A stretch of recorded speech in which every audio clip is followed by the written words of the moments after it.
Driven to Win presents Sir Arthur Conan Doyle's The Memoirs of Sherlock Holmes. Today's tale, The Musgrave Ritual. An anomaly character of my friend Sherlock Holmes was that, although in his methods of thought he was the neatest, and most me, which often struck me in the thodical of mankind, and although also he affected a certain quiet primness of dress, he was nonetheless in his personal habits one of the most untidy men that ever drove a fellow lodger to distraction. Not that I am in the least conventional in that respect myself. The rough-and-tumble work in Afghanistan, coming on the top of a natural bohemianism of disposition, has made me rather more lax than befits a medical man.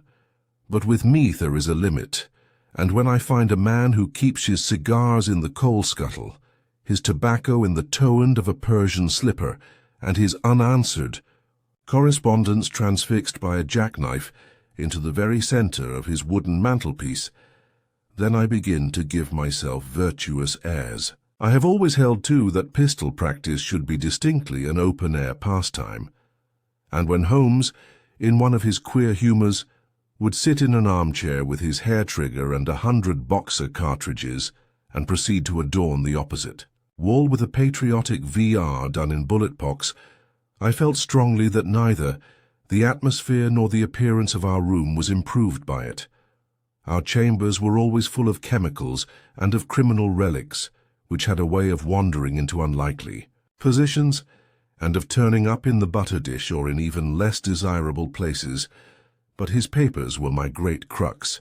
He had a horror of destroying documents, especially those which were connected with his past cases, and yet it was only once in every year or two that he would muster energy to docket and arrange them, for, as I have mentioned somewhere in these incoherent memoirs, the outbursts of passionate energy, when he performed the remarkable feats with which his name is associated, were followed by reactions of lethargy during which he would lie about with his violin and his books, hardly moving, save from the sofa to the table.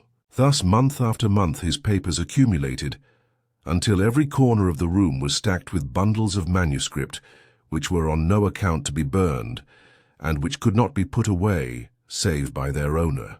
One winter's night, as we sat together by the fire, I ventured to suggest to him that, as he had finished pasting extracts into his commonplace book, he might employ the next 2 hours in making our room a little more habitable. He could not deny the justice of my request, so with a rather rueful face he went off to his bedroom, from which he returned presently pulling a large tin box behind him. This he placed in the middle of the floor, and, squatting down upon a stool, in front of it he threw back the lid. I could see that it was already a third full of bundles of paper, tied up with red tape into separate packages. "There are cases enough here, Watson," said he, looking at me with mischievous eyes. "I think that if you knew all that I had in this box, you would ask me to pull some out instead of putting others in." "These are the records of your early work, then?" I asked. "I have often wished that I had notes of those cases." "Yes, my boy. These were all done prematurely before my biographer had come to glorify me. He lifted bundle after bundle in a tender, caressing sort of way. "They are not all successes, Watson," said he, "but there are some pretty little problems among them.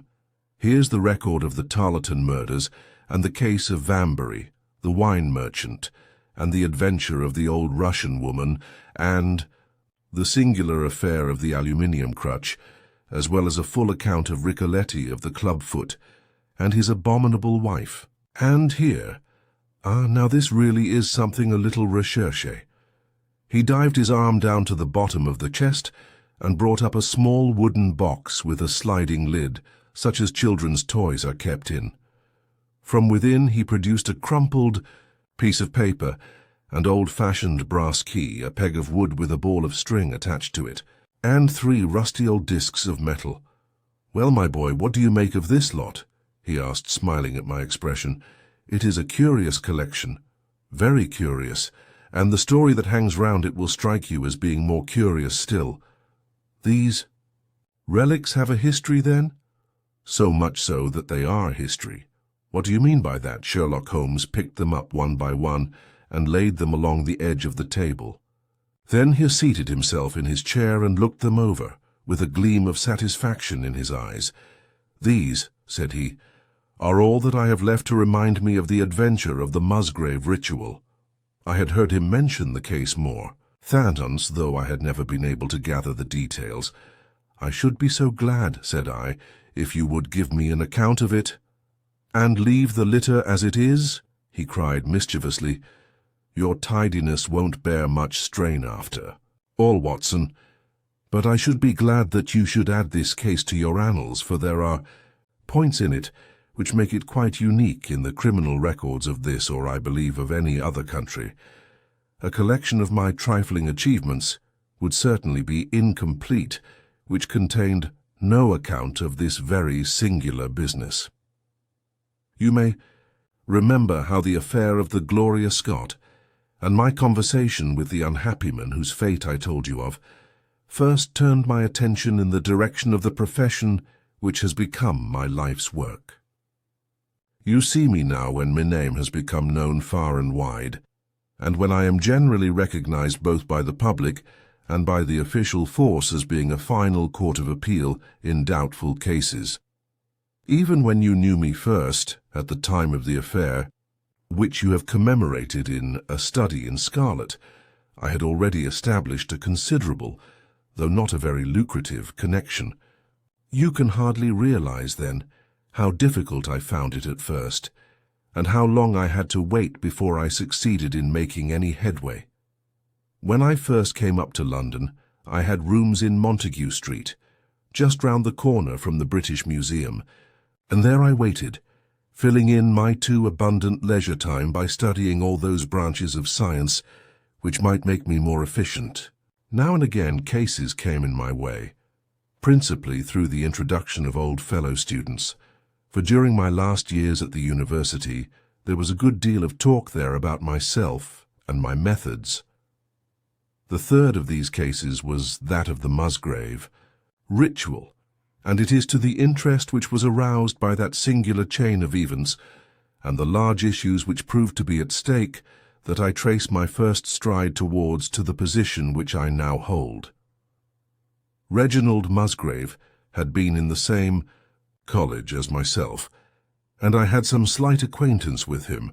He was not generally popular among the undergraduates, though it always seemed to him that what was set down as pride was really an attempt to cover extreme natural diffidence. In appearance, he was a man of exceedingly aristocratic type, thin, high-nosed, and large-eyed, with languid and yet courtly manners. He was indeed Ascion of one of the very oldest families in the kingdom, though his branch was a cadet one which had separated from the northern Musgraves sometime in the 16th century, and had established itself in western Sussex, where the manor house of Hurlstone is perhaps the oldest inhabited building in the county. Something of his birthplace seemed to cling to the man, and I never looked at this pale, keen face or the poise of his head without associating him with grey archways and mullioned windows and all the venerable wreckage of a feudal keep.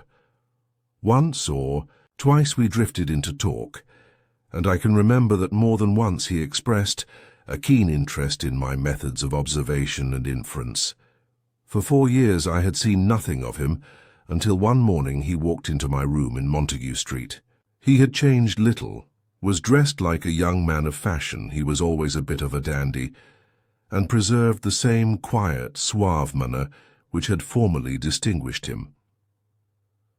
"How has all gone with you, Musgrave?" I asked, after we had cordially shaken hands. "You probably heard of my poor father's death," said he. "He was carried off about 2 years ago. Since then I have of course had the Hurlstone estates to manage, and as I am member for my district as well, my life has been a busy one. But understand, Holmes, that you are turning to practical ends those powers with which you used to maze us." "Yes," said I have taken to living by my wits." "I am delighted to hear it, for your advice at present would be exceedingly valuable to me." We have had some very strange doings at Hurlstone, and the police have been able to throw no light upon the matter.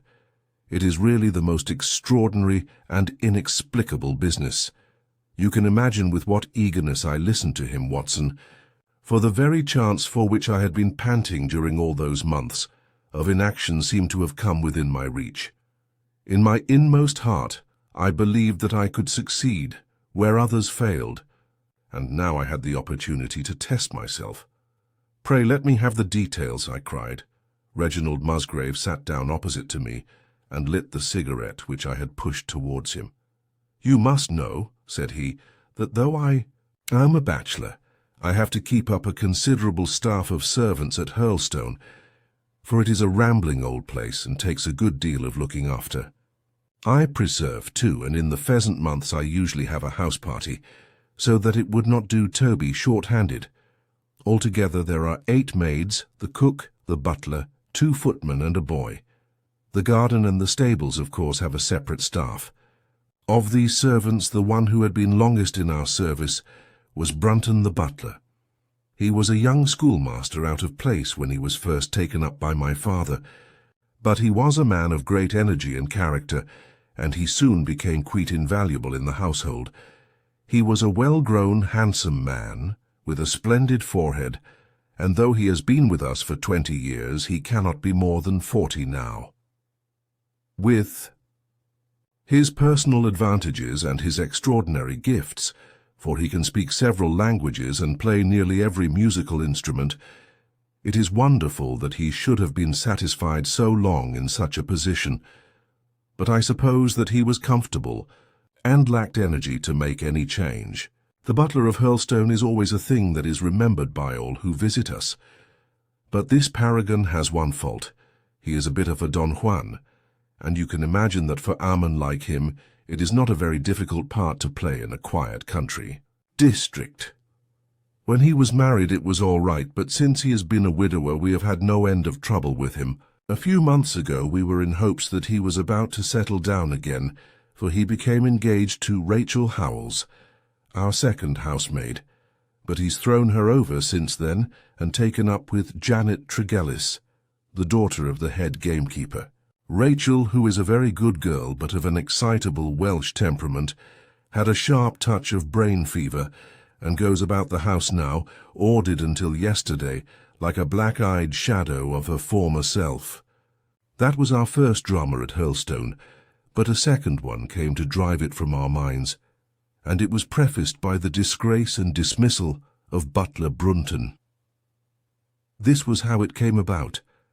I have said that the man was intelligent, and this very intelligence has caused his ruin, for it seems to have led to an insatiable curiosity about things which did not in the least concern him. I had no idea of the lengths to which this would carry him, until the merest accident opened my eyes to it. I have said that the house is a rambling one. One day last week, on Thursday night to be more exact, I found that I could not sleep. Having foolishly taken a cup of strong café noir after my déjeuner, after struggling against it until 2 in the morning, I felt that it was quite hopeless, so I rose and lit the candle, with the intention of continuing a novel which I was reading. The book, however, had been left in the billiard-room, so I pulled on my dressing gown and started off to get it. In order to reach the billiard-room, I had to descend a flight of stairs, and then to cross the head of a passage which led to the library and the gun-room. You can imagine my surprise when, as I looked down this corridor, I saw a glimmer of light coming from the open door of the library. I had myself extinguished the lamp and closed the door before coming to bed. Naturally, my first thought was of burglars. The corridors at Hurlstone have their walls largely decorated with trophies of old weapons. From one of these I picked a battle-axe, and then, leaving my candle behind me, I crept on tiptoe down the passage and peeped in at the open door. Brunton the butler was in the library. He was sitting fully dressed in an easy chair with a slip of paper which looked like a map upon his knee, and his forehead sunk forward upon his hand in deep thought. I stood dumb with astonishment, watching him from the darkness. Asmol taper on the edge of the table shed a feeble light which sufficed to show me that he was fully dressed. Suddenly, as I looked, he rose from his chair, and walking over to a bureau, at the side, he unlocked it and drew out one of the drawers. From this he took a paper and, returning to his seat, he flattened it out beside the taper on the edge of Thetable and began to study it with minute attention. My indignation at this calm examination of our family documents overcame me so far that I took a step forward, and Brunton, looking up, saw me standing in the doorway. He sprang to his feet, his face turned livid with fear, and he thrust into his breast the chart-like paper which he had been originally studying. "So," said I, "this is how you repay the trust which we have reposed in you. You will leave my service tomorrow." He bowed with the look of a man who is utterly crushed, and slunk past me without a word. The taper was still on the table, and by its light I glanced to see what the paper was which Brunton had taken from the bureau. To my surprise, it was nothing of any importance at all, but simply a copy of the questions and answers in the singular old observance called the Musgrave Ritual. It is a sort of ceremony peculiar to our family, which each Musgrave for centuries past has gone through on his coming of age, a thing of private interest and perhaps of some little importance to the archaeologist, like our own blazonings and charges, but of no practical use whatever. "We had better come back to the paper afterwards," said I. "If you think it really necessary," he answered, with some hesitation. To continue my statement, however, I relocked the bureau, using the key which Brunton had left, and I had turned to go when I was surprised to find that the butler had returned and was standing before me. "Mr. Musgrave, sir," he cried in a voice which was hoarse with emotion. "I can't bear disgrace, sir. I've always been proud above my station in life, and disgrace would kill me. My blood will be on your head, sir. It will indeed, if you drive me to despair. If you cannot keep me after what has passed, then for God's sake let me give you notice and leave in a month, as if of my own free will. I could stand that, Mr. Musgrave, but not to be cast out before all the folk that I know so well." "You don't deserve much consideration, Brunton," I answered. "Your conduct has been most infamous. However, as you have been a long time in the family, I have no wish to bring public disgrace upon you. A month, however, is too long. Take yourself away in a week, and give what reason you like for going." "Only a week, sir?" he cried, in a despairing voice. "A fortnight, say at least a fortnight." "A week," I repeated, "and you may consider yourself to have been very leniently dealt with." He crept away, his face sunk upon his breast like a broken man, while I put out the light and returned to my room. For 2 days after this, Brunton was most assiduous in his attention to his duties. I made no allusion to what had passed, and waited with some curiosity to see how he would cover his disgrace. On the 3rd morning, however, he did not appear, as was his custom, after breakfast to receive my instructions for the day. As I left the dining-room, I happened to meet Rachel, Howells, the maid. I've told you that she had only recently recovered from an illness, and was looking so wretchedly pale and wan that I remonstrated with her for being at work. "You should be in bed," I said. "Come back to your duties when you are stronger." She looked at me with so strange an expression that I began to suspect that her brain was affected. "I am strong enough, Mr. Musgrave," said she. "We will see what the doctor says," I answered. "You must stop work now, and when you go downstairs just say that I wish to see Brunton." "The butler is gone," said she. "Gone? Gone where?" "He is gone. No one has seen him. He is not in his room." "Oh, yes, he is gone, he is gone." She fell back against the wall with shriek after shriek of laughter, while I, horrified at this sudden hysterical attack, rushed to the bell to summon help. The girl was taken to her room, still screaming and sobbing, while I made inquiries about Brunton. There was no doubt about it that he had disappeared. His bed had not been slept in. He had been seen by no one since he had retired to his room the night before, and yet it was difficult to see how he could have left the house, as both windows and doors were found to be fastened in the morning. His clothes, his watch, and even his money were in his room, but the black suit which he usually wore was missing. His slippers, too, were gone, but his boots were left behind. Where, then, could Butler Brunton have gone in the night, and what could have become of him now? Of course we searched the house from Celato Garret, but there was no trace of him. It is, as I have said, a labyrinth of an old house, especially the original wing, which is now practically uninhabited, but we ransacked every room and cellar without discovering the least sign of the missing man. It was incredible to me that he could have gone away leaving all his property behind him, and yet where could he be? I called in the local police, but without success. Rain had fallen on the night before, and we examined the lawn and the paths all round the house, but in vain. Matters were in this state when a new development quite drew our attention away from the original mystery. For 2 days Rachel Howells had been so ill, sometimes delirious, sometimes hysterical, that a nurse had been employed to sit up with her at night. On the 3rd night after Brunton's disappearance, the nurse, finding her patient sleeping nicely, had dropped into a nap in the armchair when she woke in the early morning to find the bed empty, the window open, and no signs of the invalid. I was instantly aroused and, with the 2 footmen, started off at once in search of the missing girl.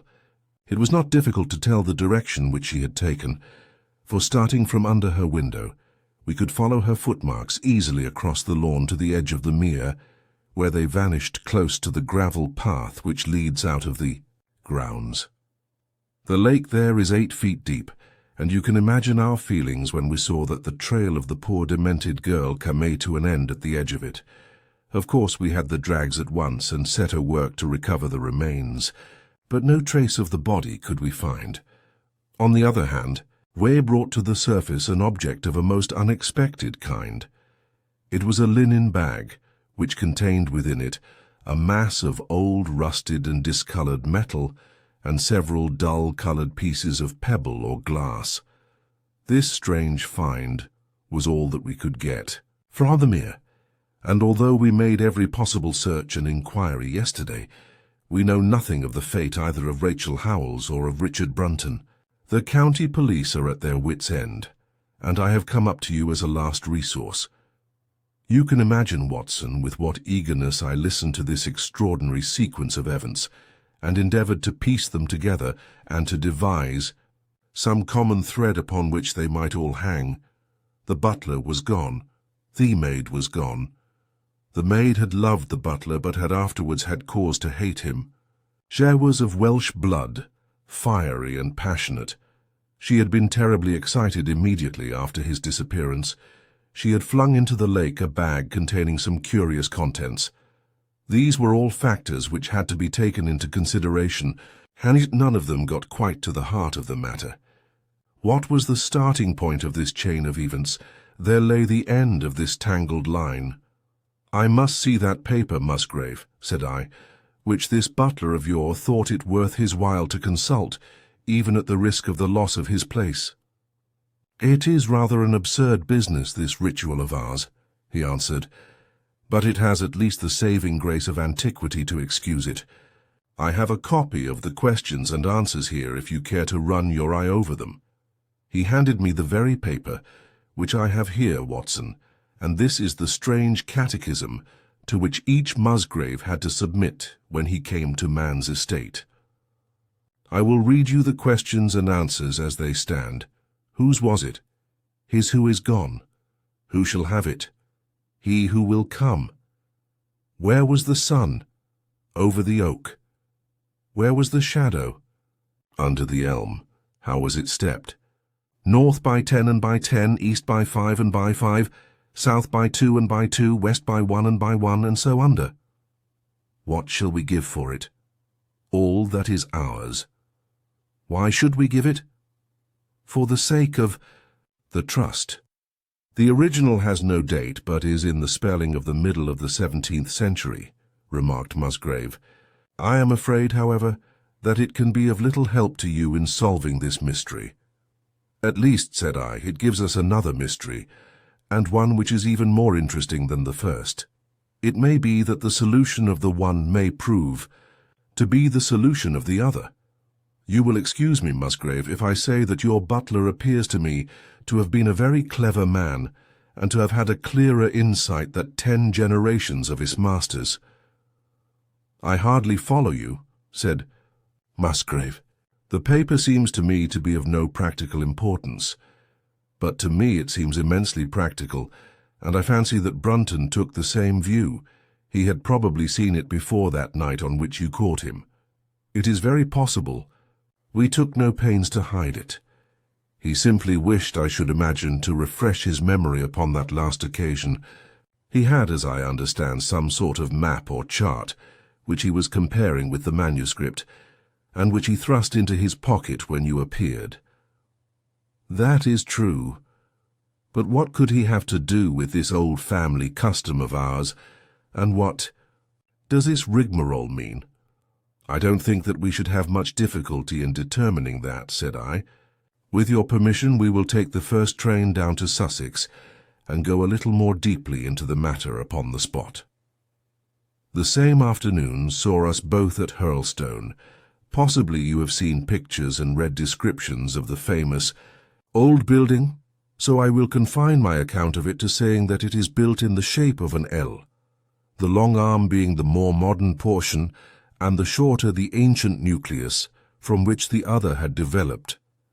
Over the low, heavily linteled door in the centre of this old part is chiselled the date 1607, but experts are agreed that the beams and stonework are really much older than this.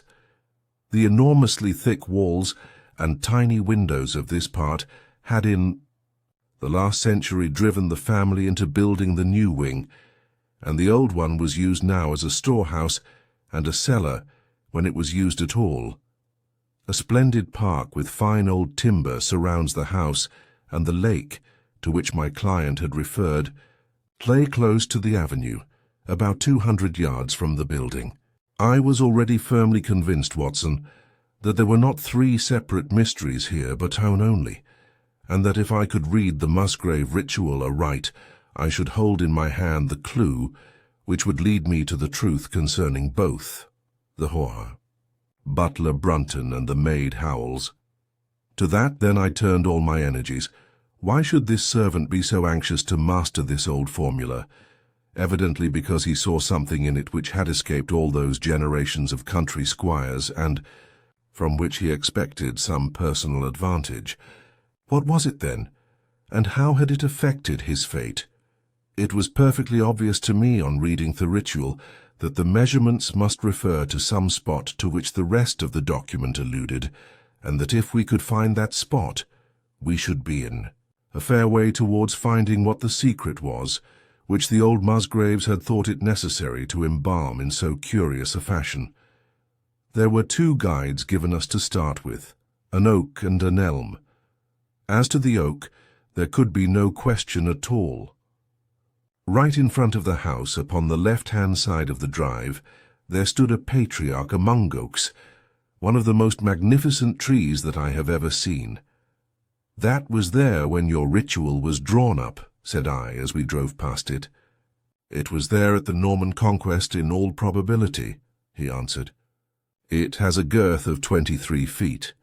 Here was one of my fixed points secured." "Have you any old elms?" I asked. "There used to be a very old one over yonder, but it was struck by lightning 10 years ago, and we cut down the stump." "You can see where it used to be?" "Oh, yes. There are no other elms. No old ones, but plenty of beeches. I should like to see where it grew."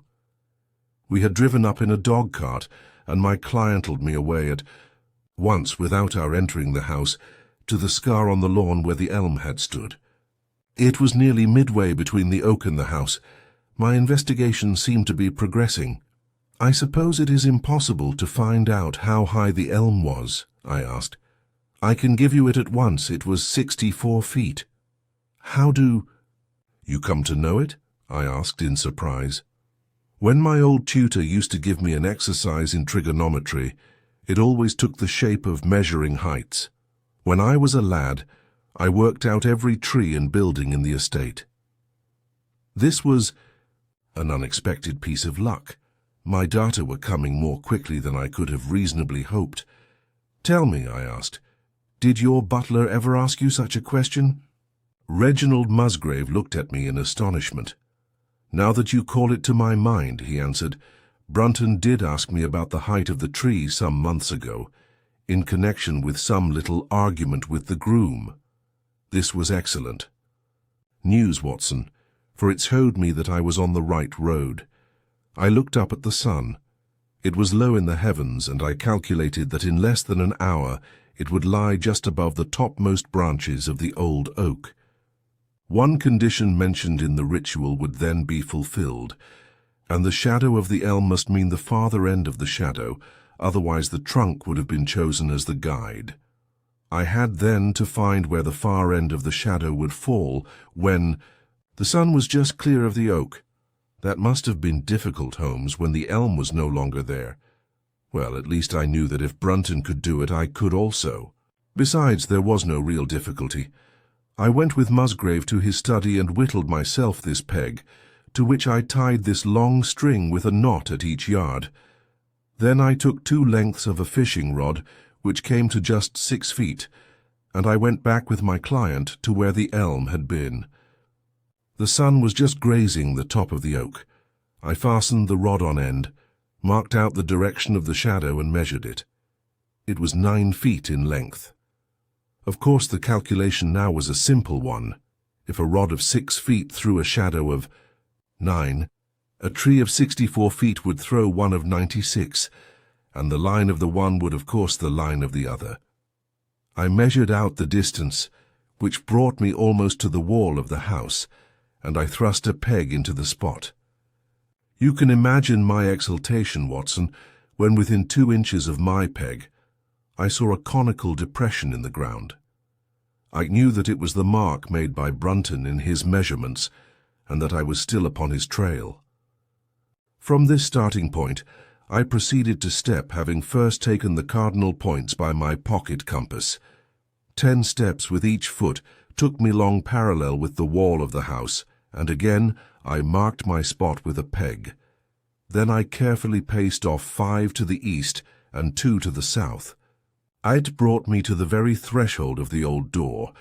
2 steps to the west meant now that I was to go 2 paces down the stone-flagged passage, and this was the place indicated by the ritual. Never have I felt such a cold chill of disappointment. Watson. For a moment it seemed to me that there must be some radical mistake in my calculations. The setting sun shone full upon the passage floor, and I could see that the old foot-worn grey stones with which it was paved were firmly cemented together, and had certainly not been moved for many a long year. Brunton had not been at work here. I tapped upon the floor, but it sounded the same all over, and there was no sign of any crack or crevice.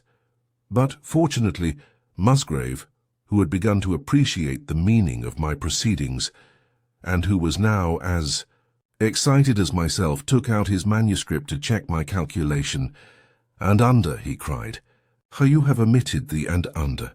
I had thought that it meant that we were to dig, but now, of course, I saw at once that I was wrong." "There is a cellar under this, then?" I cried. "Yes, and as old as the house. Down here, through this door."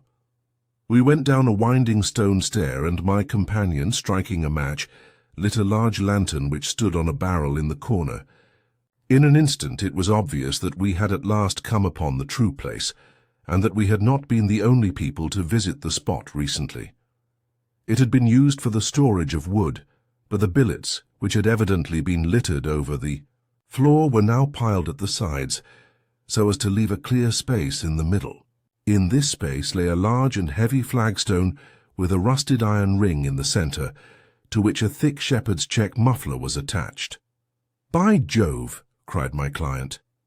"That's Brunton's muffler. I have seen it on him, and could swear to it. What has the villain been doing here?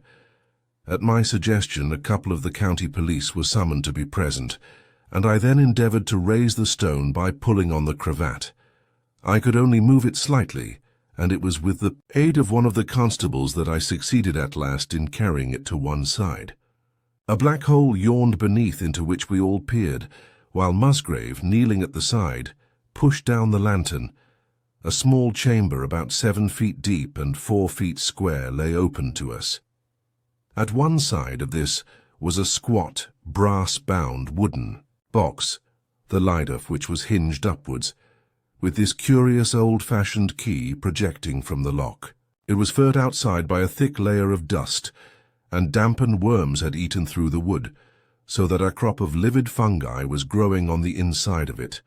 Several discs of metal, old coins apparently, such as I hold here, were scattered over the bottom of the box, but it contained nothing else. At the moment, however, we had no thought for the old chest, for our eyes were riveted upon that which crouched beside it. It was the figure of a man, clad in a suit of black, who squatted down upon his hams with his forehead sunk upon the edge of the box and his 2 arms thrown out one each side of it. The attitude had drawn all the stagnant blood to the face, and no man could have recognized that distorted liver-colored countenance. But his height, his dress, and his hair were all sufficient to show my client, when we had drawn the body up, that it was indeed his missing butler. He'd been dead some days, but there was no wound or bruise upon his person to show how he had met this dreadful end. When his body had been carried from the cellar, we found ourselves still confronted with a problem which was almost as formidable as that with which we had started. I confess that so far, Watson, I had been disappointed in my investigation. I had reckoned upon solving the matter when once I had found the place referred to in the ritual. But now I was there, and was apparently as far as ever from knowing what it was which the family had concealed with such elaborate precautions. It is true that I had thrown a light upon the fate of Brunton, but now I had to ascertain how that fate had come upon him, and what part had been played in the matter by the woman who had disappeared. I sat down upon a keg in the corner, and thought the whole matter carefully over. You know my methods in such cases, Watson. I put myself in the man's place, and, having first gauged his intelligence, I try to imagine how I should myself have proceeded under the same circumstances. In this case, the matter was simplified by Brunton's intelligence being quite first-rate, so that it was unnecessary to make any allowance for the personal equation, as the astronomers have dubbed it. He knew that something valuable was concealed. He had spotted the place. He found that the stone which covered it was just too heavy for a man to move unaided. What would he do next? He could not get help from outside, even if he had someone whom he could trust, without the unbarring of doors and considerable risk of detection. It was better, if he could, to have his helpmate inside the house. But whom could he ask? This girl had been devoted to him. A man always finds it hard to realize that he may have finally lost a woman's love, however badly he may have treated her. He would try by a few attentions to make his peace with the girl Howells, and then would engage her as his accomplice. Together they would come at night to the cellar, and their united force would suffice to raise the stone. So far I could follow their actions as if I had actually seen them, but for 2 of them, and one a woman, it must have been heavy work, the raising of that stone. A burly Sussex policeman and I had found it no light job. What would they do to assist them? Probably what I should have done myself. I rose and examined carefully the different billets of wood which were scattered round the floor. Almost at once came upon what I expected. One piece, about 3 feet in length, had a very marked indentation at one end, while several were flattened at the sides as if they had been compressed by some considerable weight. Evidently, as they had dragged the stone up, they had thrust the chunks of wood into the chink, until at last, when the opening was large enough to crawl through, they would hold it open by a billet placed lengthwise, which might very well become indented. at the lower end, since the whole weight of the stone would press it down onto the edge of this other slab. So far I was still in safe ground, and now how was I to proceed to reconstruct this midnight drama? Clearly only one could fit into the hole, and that one was Brunton. The girl must have waited above. Brunton then unlocked the box, handed up the contents, presumably, since they were not to be found, and then what happened? What smouldering fire of vengeance had suddenly sprung into flame in this passionate Celtic woman's soul when she saw the man who had wronged her perhaps far more than we suspected, in her power? Was it a chance that the wood had slipped, and that the stone had shut Brunton into what had become his sepulchre? Had she only been guilty of silence as to his fate, or had some sudden blow from her hand dashed the support away and sent the slab crashing down into its place? Be that as it might, I seemed to see that woman's figure still clutching at her treasure trove and flying wildly up the winding stair, with her ears ringing perhaps with the muffled screams from behind her and with the drumming of frenzied hands against the slab of stone which was choking her faithless lover's life out. Here was the secret of her blanched face, her shaken nerves, her peals of hysterical laughter on the next morning. But what had been in the box? What had she done with that? Of course, it must have been the old metal and pebbles which my client had dragged from the mere. She had thrown them in there at the first opportunity to remove the last trace of her crime. For 20 minutes I had sat motionless, thinking the matter out. Musgrave still stood with a very pale face, swinging his lantern and peering down into the hole. "These are coins of Charles I," said he, holding out the few which had been in the box. "You see, we were right in fixing our date for the ritual." "We may find something else of Charles I," I cried, as the probable meaning of the first two questions of the ritual broke suddenly upon me. "Let me see the contents of the bag which you fished from the mere." We ascended to his study, and he laid the debris before me. I could understand his regarding it as of small importance when I looked at it, for the metal was almost black and the stones lustreless and dull. I rubbed one of them on my sleeve, however, and it glowed afterwards like a spark in the dark hollow of my hand. The metal work was in the form of a double ring, but it had been bent and twisted out of its original shape. "You must bear in mind," said I, "that the royal party made head in England even after the death of the king, and that when they at last fled, they probably left many of their most precious possessions buried behind them, with the intention of returning for them in more peaceful times. My ancestor, Sir Ralph Musgrave, was a prominent cavalier and the right-hand man of Charles II in his wanderings," said my friend. "Ah, indeed," I answered. "Well, now I think that really should give us the last link that we wanted. I must congratulate you on coming into the possession, though in rather a tragic manner, of a relic which is of great intrinsic value, but of even greater importance as an historical curiosity." "What is it, then?" he gasped in astonishment. "It is nothing less than the ancient crown of the kings of England." "The crown?" "Precisely. Consider what the ritual says. How does it run? Whose was it?" "His who is gone. That was after the execution of Charles. Then who shall have it? He who will come. That was Charles II, whose advent was already foreseen. There can, I think, be no doubt that this battered and shapeless diadem once encircled the brows of the royal Stuarts. And how came it in the pond? Ah, that is a question that will take some time to answer." And with that I sketched out to him the whole long chain of surmise and of proof which I had constructed. The twilight had closed in, and the moon was shining brightly in the sky before my narrative was finished. "And how was it then that Charles did not get his crown when he returned?" asked Musgrave, pushing back the relic into its linen bag. "Ah, there you lay your finger upon the one point which we shall probably never be able to clear up. It is likely that the Musgrave who held the secret died in the interval and, by some oversight, left this guide to his descendant without explaining the meaning of it. From that day to this it has been handed down from father to son, until at last it came within reach of a man who tore its secret out of it and lost his life in the venture. And that's the story of the Musgrave Ritual, Watson.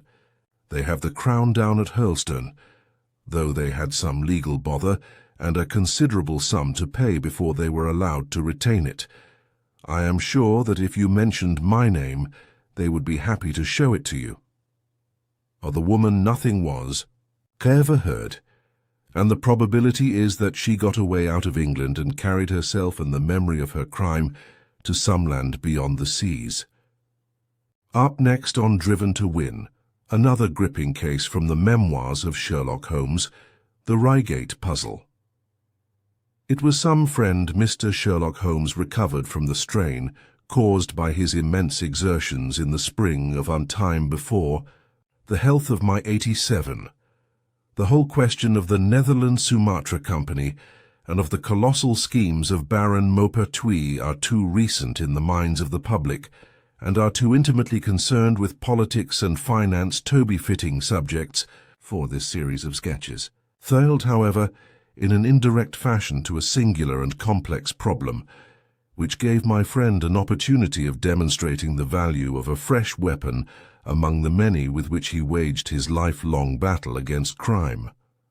On referring to my notes, I see that it was upon the 14th of April that I received a telegram from Lyons, which informed me that Holmes was lying ill in the Hotel Dulong.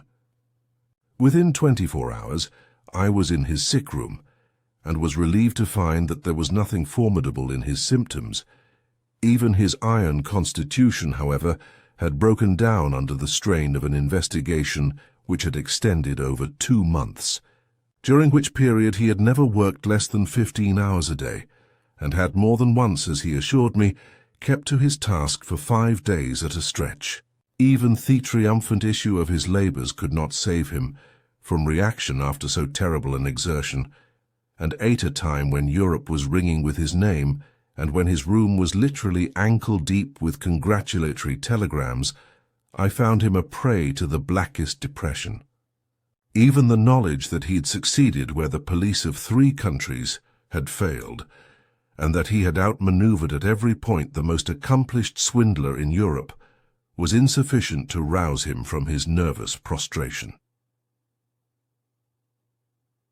3 days.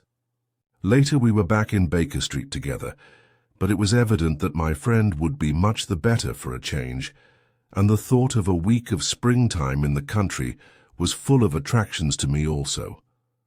My old friend Colonel Hayter, who had come under my professional care in Afghanistan, had now taken a house near Reigate in Surrey, and had frequently asked me to come down to him upon a visit.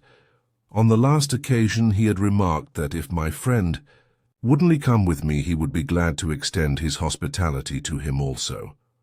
A little diplomacy was needed, but when Holmes understood that the establishment was a bachelor one, and that he would be allowed the fullest freedom, he fell in with my plans, and a week after our return from Lyons, we were under the Colonel's roof. Hayter was a fine old soldier who had seen much of the world, and he soon found, as I had expected, that Holmes and he had much in common. On the evening of our arrival, we were sitting in the Colonel's gun-room after dinner, Holmes stretched upon the sofa, while Hayter and I looked over his little armoury of Eastern weapons. "By the way," said he suddenly, "I think I'll take one of these pistols upstairs with me in case we have an alarm." "An alarm?" said I. "Yes, we've had a scare in this part lately. Old Acton, who is one of our county magnates, had his house broken into last Monday.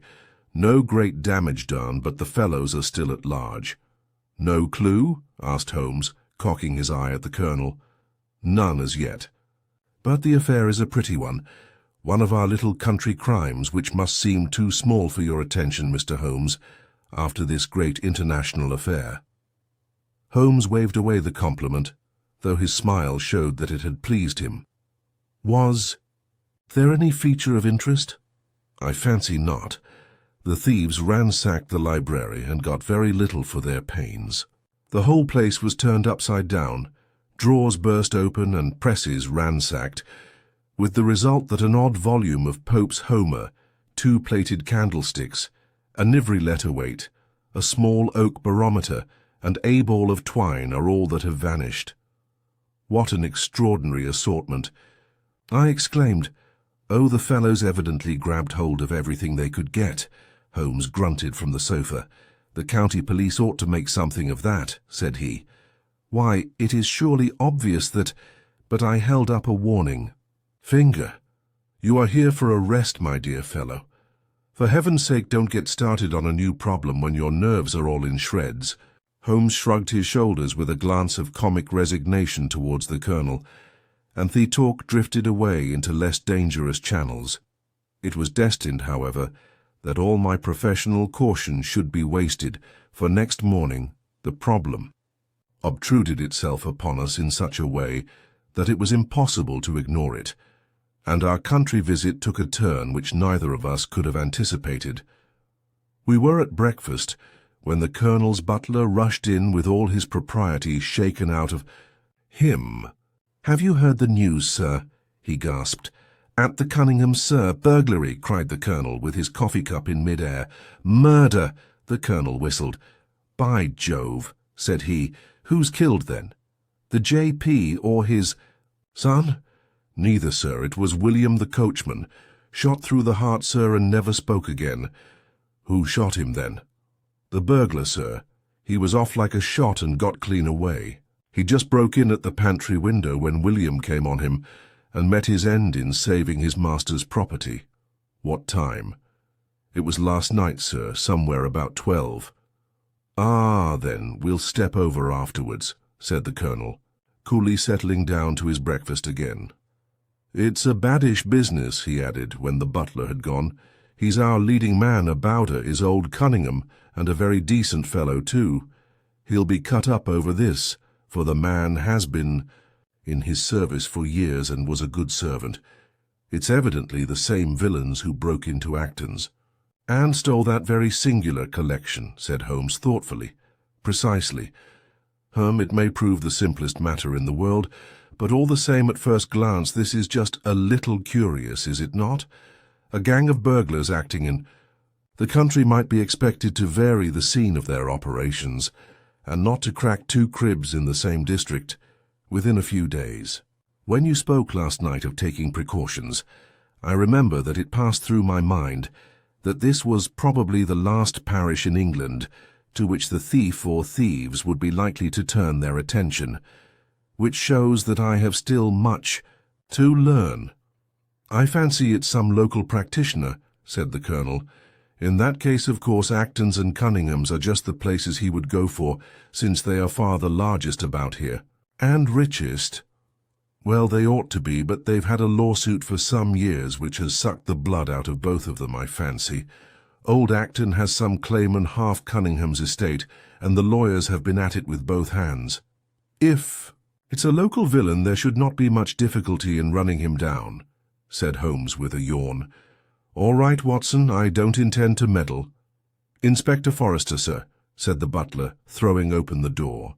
The official, a smart, keen-faced young fellow, stepped into the room. "Good morning, Colonel," said he. "I hope I don't intrude, but we hear that Mr. Holmes of Baker Street is here." The colonel waved his hand towards my friend, and the inspector bowed. "We thought that perhaps you would care to step across, Mr. Holmes." "The fates are against you, Watson," said he, laughing. "We were chatting about the matter when you came in, Inspector. Perhaps you can let us have a few details." As he leaned back in his chair in the familiar attitude, I knew that the case was hopeless. We had no clue in the Acton affair, but here we have plenty to go on, and there's no doubt it is the same party in each case. The man was seen. "Ah, yes, sir. But he was off like a deer after the shot that killed poor William Kerwin was fired. Mr. Cunningham saw him from the bedroom window, and Mr. Alec Cunningham saw him from the back passage. It was 11:45 when the alarm broke out.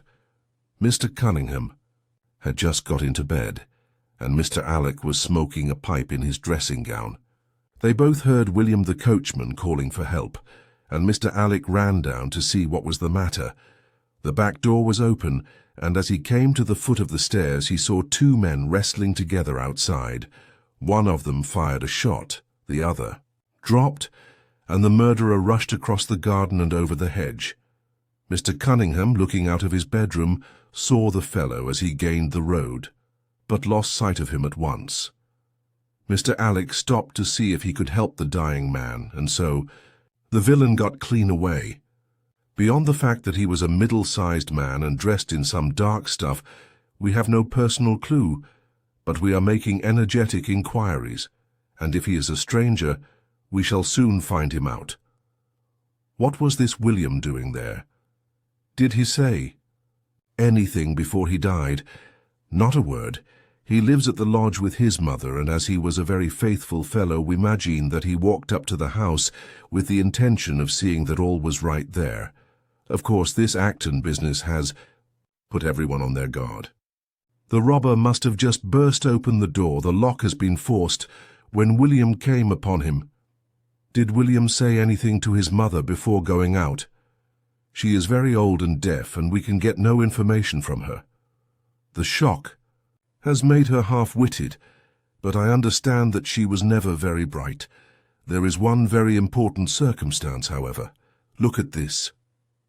He took a small piece of torn paper from a notebook and spread it out upon his knee. This was found between the finger and thumb of the dead man. It appears to be a fragment torn from a larger sheet. You will observe that the hour mentioned upon it is the very time at which the poor fellow met his fate. You see that his murderer might have torn the rest of the sheet from him, or he might have taken this fragment from the murderer. It reads almost as though it were an appointment. Holmes took up the scrap of paper, a facsimile of which is here. Reproduced at 11:45, learn what may. Presuming that it is an appointment, continued the inspector, it is of course a conceivable theory that this William Curwen, though he had the reputation of being an honest man, may have been in league with the thief. He may have met him there, may even have helped him to break in the door, and then they may have fallen out between themselves. This writing is of extraordinary interest, said Holmes, who had been examining it with intense concentration. These are much deeper waters than I had thought. He sank his head upon his hands, while the inspector smiled at the effect which his case had had upon the famous London specialist. Your last remark, said Holmes presently, asto the possibility of there being an understanding between the burglar and the servant, and this being a note of appointment from one to the other, is an ingenious and not entirely impossible supposition. But this writing opens up. He sank his head into his hands again, and remained for some minutes in the deepest thought. When he raised his face again, I was surprised to see that his cheek was tinged with colour, and his eyes as bright as before. His illness. He sprang to his feet with all his old energy. "I'll tell you what," said he, "I should like to have a quiet little glance into the details of this case. There is something in it which fascinates me extremely. If you will permit me, Colonel, I will leave my friend Watson and you, and I will step round with the inspector to test the truth of one or two little fancies of mine. I will be with you again in half an hour." An hour and a half had elapsed before the inspector returned alone. "Mr. Holmes is walking up and down in the field outside," said he. "He wants us all four to goop to the house together." To Mr. Cunningham's. "Yes, sir. What for?" The inspector shrugged his shoulders. "I don't quite know, sir. Between ourselves, I think Mr. Holmes had not quite got over his illness yet. He's been behaving very queerly, and he is very much excited." "I don't think you need alarm yourself," said I. "I have usually found that there was method in his madness." "Some folks might say there was madness in his method," muttered the inspector. "But he's all on fire to start, Colonel, so we had best go out if you are ready." We found Holmes pacing up and down in the field, his chin sunk upon his breast, his hands thrust into his trousers pockets. "The matter grows in interest," said he. "Watson, your country trip has been a distinct success.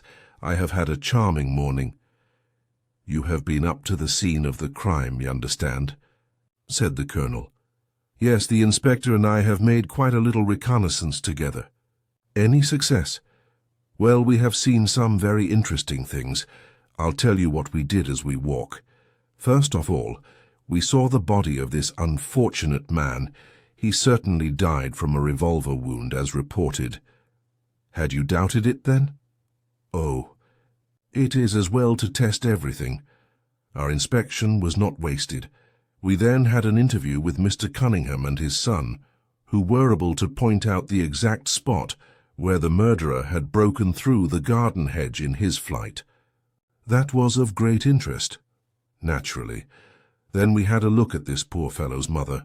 We could get no information from her, however, as she is very old and feeble." "And what is the result of your investigations?" "The conviction that the crime is a very peculiar one. Perhaps our visit now may do something to make it less obscure. I think that we are both agreed, Inspector, that the fragment of paper in the dead man's hand, bearing as it does the very hour of his death written upon it, is of extreme importance. It should give a clue, Mr. Holmes." "It does give a clue. Whoever wrote that note was the man who brought William Kerwin out of his bed at that hour. But where is the rest of that sheet of paper?" "I examined the ground carefully in the hope of finding it," said the Inspector. "It was torn out of the dead man's hand." "Why was someone so anxious to get possession of it?" "Because it incriminated him." "And what would he do with it?" "Thrust it into his pocket, most likely, never noticing that a corner of it had been left in the grip of the corpse." "If we could get the rest of that sheet, it is obvious that we should have gone a long way towards solving the mystery." "Yes, but how can we get at the criminal's pocket before we catch the criminal?" Well, it was worth thinking over. Then there is another obvious point. The note was sent to William. The man who wrote it could not have taken it. Otherwise, of course, he might have delivered his own message by word of mouth. Who brought the note, then? Or did it come through the post? "I have made inquiries," said the Inspector. "William received a letter by the afternoon post yesterday. The envelope was destroyed by him." "Excellent," cried Holmes, clapping the Inspector on the back. "You've seen the postman. It is a pleasure to work with you. Well, here is the lodge, and if you will come up, Colonel, I will show you the scene of the crime." We passed the pretty cottage where the murdered man had lived, and walked up an oak-lined avenue to the fine old Queen Anne house, which bears the date of Malplaquet upon the lintel of the door. Holmes and the Inspector led us round it until we came to the side gate, which is separated by a stretch of garden from the hedge which lines the road. A constable was standing at the kitchen door. "Throw the door open, officer," said Holmes. Now it was on those stairs that young Mr. Cunningham stood and saw the two men struggling just where we are. Old Mr. Cunningham was at that window, the second on the left, and he saw the fellow get away just to the left of that bush. So did the son. They are both sure of it on account of the bush. Then Mr. Alec ran out and knelt beside the wounded man. The ground is very hard, you see, and there are no marks to guide us. Ash spoke. Two men came down the garden path from round the angle of the house. The one was an elderly man, with a strong, deep-lined, heavy-eyed face. The other a dashing young fellow whose bright, smiling expression and showy dress were in strange contrast with the business which had brought us there. "Still at it, then," said he to Holmes. "I thought you Londoners were never at fault. You don't seem to be so very quick, after all." "Ah, you must give us a little time," said Holmes good-humouredly. "You'll want it," said young Alec Cunningham. "Why, I don't see that we have any clue at all." "There's only one," answered the Inspector. "We thought that if we could only find— Good heavens, Mr. Holmes, what is the matter?" My poor friend's face had suddenly assumed the most dreadful expression.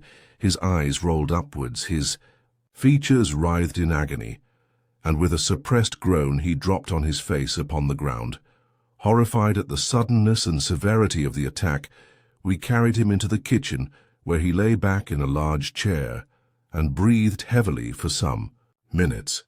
Finally, with a shamefaced apology for his weakness, he rose once more. "Watson would tell you that I have only just recovered from a severe illness," he explained. "I am liable to these sudden nervous attacks. Shall I send you home?" "In my trap?" asked old Cunningham. "Well, since I am here, there is one point on which I should like to feel sure. We can very easily verify it." "What was it?"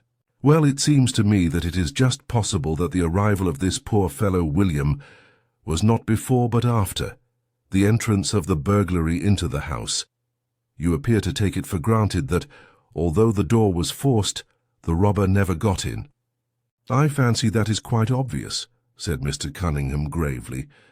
"Why, my son Alec had not yet gone to bed, and he would certainly have heard any one moving about."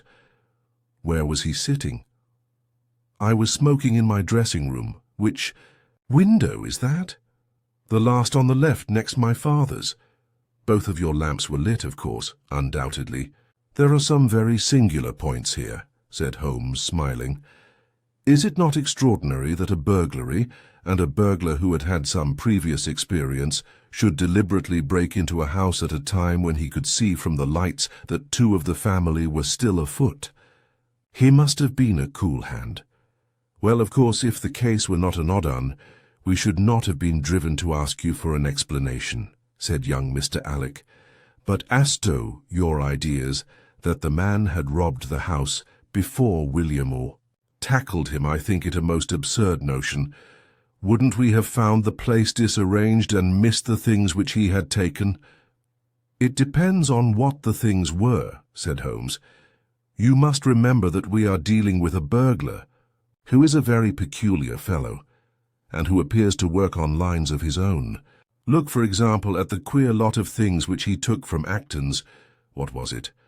A ball of string, a letter-weight, and I don't know what other odds and ends." "Well, we are quite in your hands, Mr. Holmes," said old Cunningham. "Anything which you or the inspector may suggest will most certainly be done." "In the first place," said Holmes, "I should like you to offer a reward coming from yourself, for the officials may take a little time before they would agree upon the sum, and these things cannot be done too promptly. I have jotted down the form here, if you would not mind signing it. £50 was quite enough, I thought." "I would willingly give 500, said the J.P., taking the slip of paper and the pencil which Holmes handed to him. "This is not quite correct, however," he added, glancing over the document. "I wrote it rather hurriedly. You see, you begin, whereas at about 1:45 on Tuesday morning an attempt was made, and so on. It was at 1:45, as a matter of fact. I was pained at the mistake, for I knew how keenly Holmes would feel any slip of the kind. It was his specialty to be accurate as to fact, but his recent illness had shaken him, and this one little incident was enough to show me that he was still far from being himself." He was obviously embarrassed for an instant, while the inspector raised his eyebrows and Alec Cunningham burst into a laugh. The old gentleman corrected the mistake, however, and handed the paper back to Holmes. "Get it printed as soon as possible," he said. "I think your idea is an excellent one." Holmes put the slip of paper carefully away into his pocket-book. "And now," said he, "it really would be a good thing that we should all go over the house together and make certain that this rather erratic burglar did not, after all, carry anything away with him." Before entering, Holmes made an examination of the door which had been forced. It was evident that a chisel or strong knife had been thrust in and the lock forced back with it. We could see the marks in the wood where it had been pushed in. "You don't use bars, then?" he asked. "We have never found it necessary." "You don't keep a dog?" "Yes, but he is chained on the other side of the house." "When do the servants go to bed?" "About 10. I understand that William was usually in bed also at that hour." "Yes. It is singular that on this particular night he should have been up." Now I should be very glad if you would have the kindness to show us over the house, Mr. Cunningham. A stone-flagged passage, with the kitchens branching away from it, led by a wooden staircase directly to the first floor of the house. It came out upon the landing opposite to a second, more ornamental stair, which came up from the front hall. Out of this landing opened the drawing-room and several bedrooms, including those of Mr. Cunningham and his son. Holmes walked slowly, taking keen note of the architecture of the house. I could tell from his expression that he was on a hot scent, and yet I could not in the least imagine in what direction his inferences were leading him. "My good sir," said Mr. Cunningham with some impatience, "this is surely very unnecessary. That is my room at the end of the stairs, and Myson's is the one beyond it. I leave it to your judgment whether it was possible for the thief to have come up here without disturbing us. You must try round and get on a fresh scent, if fancy," said the son with a rather malicious smile. "Still, I must ask you to humour me a little further.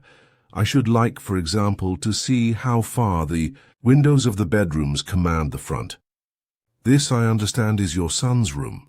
He pushed open the door. "And that, I presume, is the dressing-room in which he sat smoking when the alarm was given. Where does the window of that look out to?" He stepped across the bedroom, pushed, opened the door and glanced round the other chamber. "I hope that you are satisfied now?" said Mr. Cunningham tartly. "Thank you, I think I have seen all that I wished. Then if it is really necessary we can go into my room. If it is not too much trouble." The J.P. shrugged his shoulders and led the way into his own chamber, which was a plainly furnished and commonplace room. As we moved across it in the direction of the window, Holmes fell back until he and I were the last of the group. Near the foot of the bed stood a dish of orange and a carafe of water. As we passed, Holmes, to my unutterable astonishment, leaned over in front of me and deliberately knocked the whole thing over. The glass smashed into 1,000 pieces, and the fruit rolled about into every corner of the room. "You've done it now, Watson," said he coolly. "A pretty mess you've made of the carpet." I stooped in some confusion and began to pick up the fruit, understanding for some reason my companion desired me to take the blame upon myself. The others did the same and set the table on its legs again. "Hullo!" cried the inspector. "Where's he got to?" Holmes had disappeared. "Wait here an instant," said young Alec Cunningham.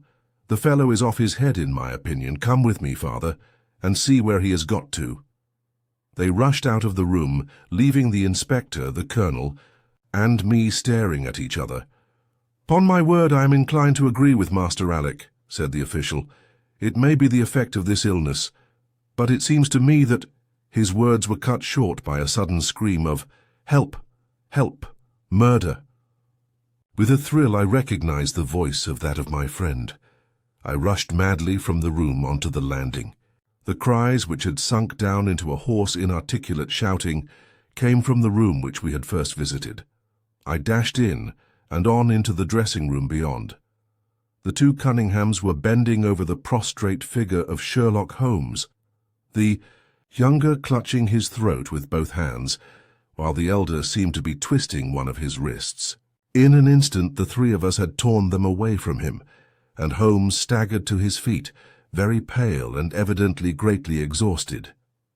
"Arrest these men, Inspector," he gasped. "On what charge?" "That of murdering their coachman, William Kerwin, V." Inspector stared about him in bewilderment. "Oh, come now, Mr. Holmes," said he at last. "I'm sure you don't really mean to—" "Tut, man, look at their faces," cried Holmes curtly. "Never certainly have I seen a plainer confession of guilt upon human countenances."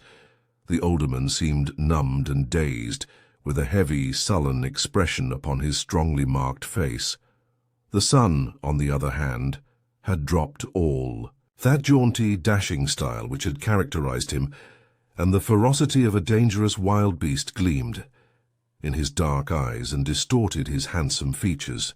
The inspector said nothing, but stepping to the door he blew his whistle. Two of his constables came at the call. "I have no alternative, Mr. Cunningham," said. "I trust that this may all prove to be an absurd mistake, but you can see that—" "Ah, would you? Drop it." He struck out with his hand, and a revolver which the younger man was in the act of cocking clattered down upon the floor. "Keep that," said Holmes, quietly putting his foot upon it. "You will find it useful at the trial. But this is what we really wanted." He held up a little crumpled piece of paper. "The remainder of the sheet," cried the inspector. "Precisely. And where was it?" "Where I was sure it must be. I'll make the whole matter clear to you presently. I think, Colonel, that you and Watson might return now, and I will be with you again in an hour at the furthest. The inspector and I must have a word with the prisoners, but you will certainly see me back at luncheon time." Sherlock Holmes was as good as his word, for about 1 o'clock he rejoined us in the Colonel's smoking room. He was accompanied by a little elderly gentleman, who was introduced to me as the Mr. Acton, whose house had been the scene of the original burglary.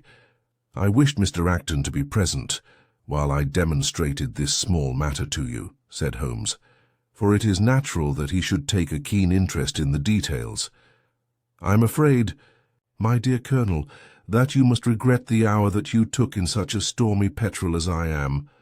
"On the contrary," answered the Colonel warmly, "I consider it the greatest privilege to have been permitted to study your methods of working.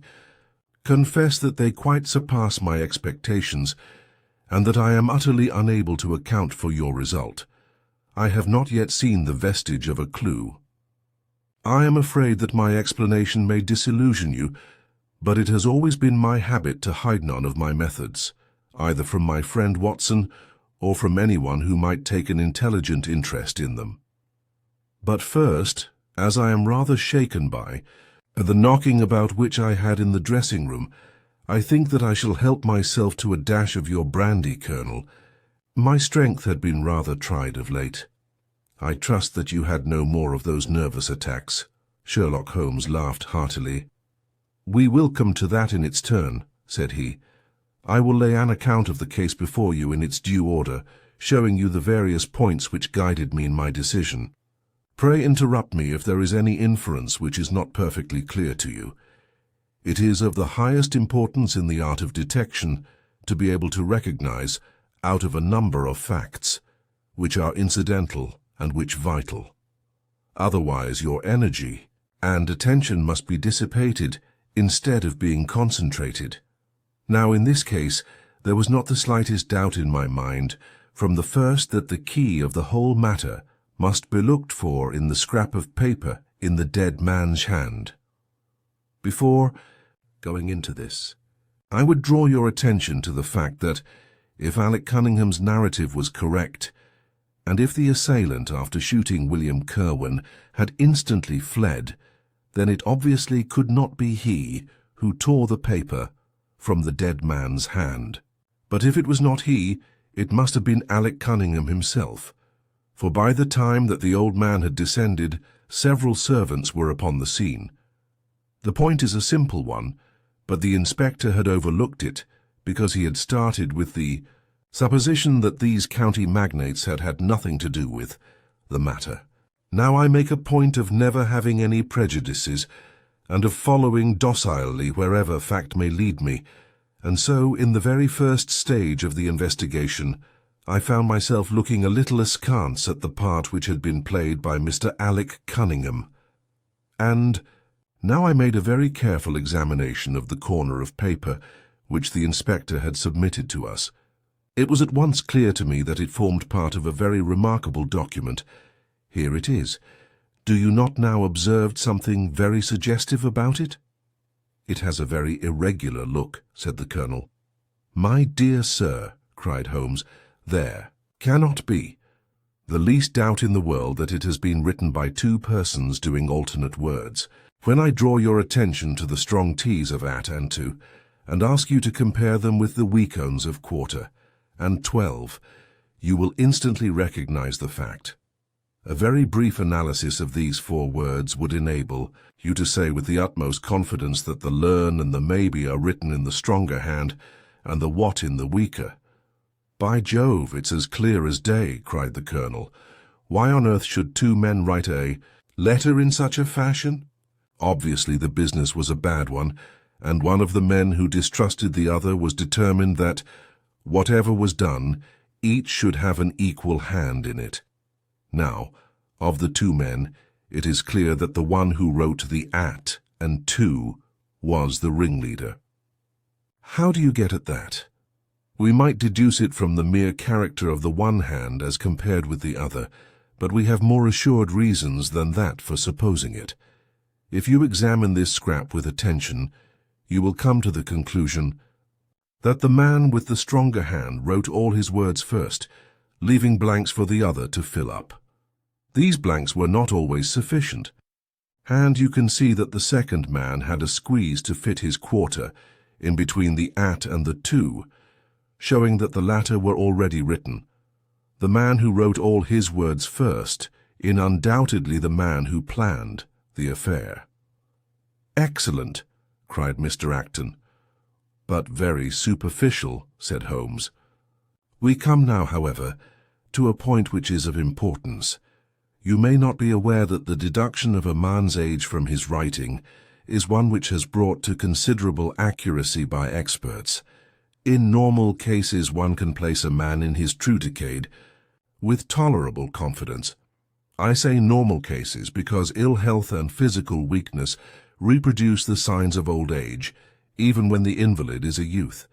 In this case, looking at the bold, strong hand of the one, and the rather broken-backed appearance of the other, which still retains its legibility although the T's have begun to lose their crossing, we can say that the one was a young man and the other was advanced in years without being positively decrepit." "Excellent," cried Mr. Acton again. "There is a further point, however, which is subtler and of greater interest. There is something in common between these hands. They belong to men who are blood relatives. It may be most obvious to you in the Greek ease, but to me there are many small points which indicate the same thing. I have no doubt at all that a family mannerism can be traced in these two specimens of writing. I am only, of course, giving you the leading results now of my examination of the paper. There were 23 other deductions which would be of more interest to experts than to you. They all tend to deepen the impression upon my mind that the Cunninghams, father and son, had written this letter. Having got so far, my next step was, of course, to examine into the details of the crime and to see how far they would help us. I went up to the house with the inspector and saw all that was to be seen. The wound upon the dead man was, as I was able to determine with absolute confidence, fired from a revolver at the distance of something over 4 yards. There was no powder blackening on the clothes. Evidently, therefore, Alec Cunningham had lied when he said that the two men were struggling when the shot was fired. Again, both father and son agreed as to the place where Pheman escaped into the road. At that point, however, as it happens, there is a broadish ditch, moist at the bottom.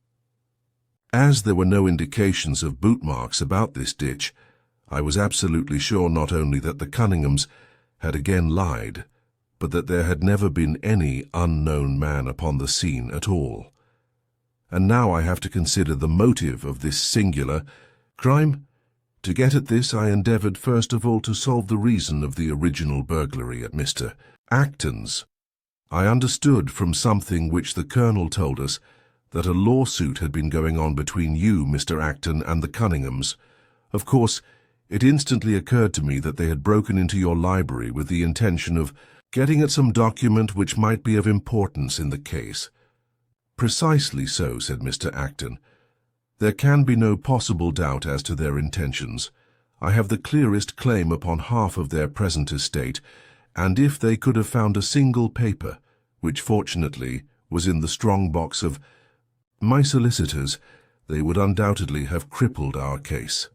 "There you are," said Holmes, smiling. "It was a dangerous, reckless attempt in which I seemed to trace the influence of young Alec.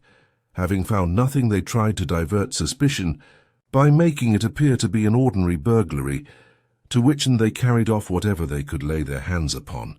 That is all clear enough, but there was much that was still obscure. What I wanted above all was to get the missing part of that note. I was certain that Alec had torn it out of the dead man's hand, and almost certain that he must have thrust it into the pocket of his dressing gown. Where else could he have put it? The only question was whether it was still there. It was worth an effort to find out, and for that object we all went up to the house. The Cunninghams joined us, as you doubtless remember, outside the kitchen door. It was, of course, of the very first importance that they should not be reminded of the existence of this paper.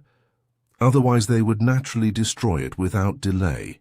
The inspector was about to tell them the importance which we attached to it when, by the luckiest chance in the world, I tumbled down in a sort of fit, and so changed the conversation. "Good heavens," cried the colonel, laughing.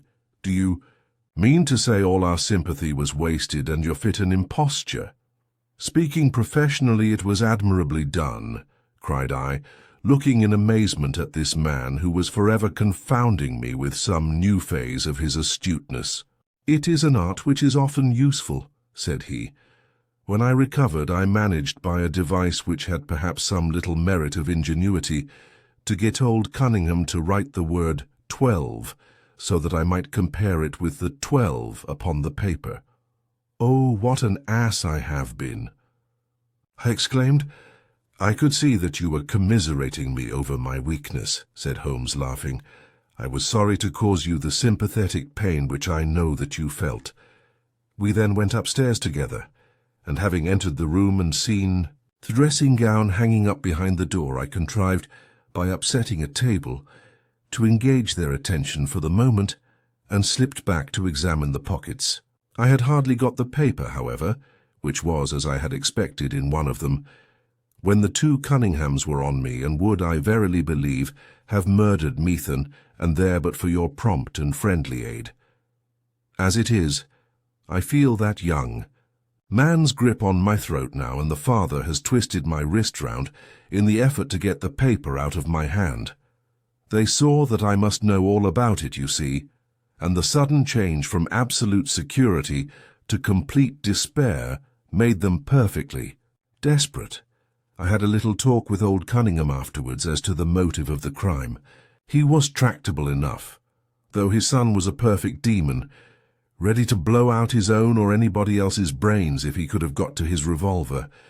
When Cunningham saw that the case against him was so strong, he lost all heart and made a clean breast of everything. It seems that William had secretly followed his two masters on the night when they made their raid upon Mr. Acton's, and having thus got them into his power, proceeded, under threats of exposure, to levy blackmail upon them. Mr. Alec, however, was a dangerous man to play games of that sort with. It was a stroke of positive genius on his part to see in the burglary scare which was convulsing the countryside an opportunity of plausibly getting rid of the man whom he feared. William was decoyed up and shot, and had they only got the whole of the note and paid a little more attention to detail in the accessories, it is very possible that suspicion might never have been aroused. "And the note?" I asked. Sherlock Holmes placed the subjoined paper before us. "If you will only come around at 12:15 to the east gate, you will learn what will very much surprise you and may be of the greatest service to you and also to Annie Morrison. But say nothing to anyone upon the matter. It is very much the sort of thing that I expected," said he. "Of course, we do not yet know what the relations may have been between Alec Cunningham, William Kirwan, and Annie Morrison. The result shows that the trap was skillfully baited. I am sure that you cannot fail to be delighted with the traces of heredity shown in the P's and in the tails of the G's. The absence of the I dots in the old man's writing is also most characteristic. Watson, I think our quiet rest in the country has been a distinct success, and I shall certainly return, much invigorated, to Baker Street tomorrow."